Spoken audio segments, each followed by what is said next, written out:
Turn it on and go to phone, find telephone, and now it's searching for Bluetooth. On your phone you're going to have to go and turn on your Bluetooth, so you need to go to the settings of the phone, you need to go to Bluetooth, you need to turn it on. It will be different on different phones.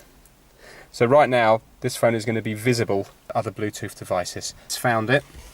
That's my model number off the phone, so click that one, and then it's requesting. So it says here, does 557107 match the passkey? And if you have a look here, Bluetooth pairing request, does it match that one? Yes it does, so I'm going to click pair, hit yes here.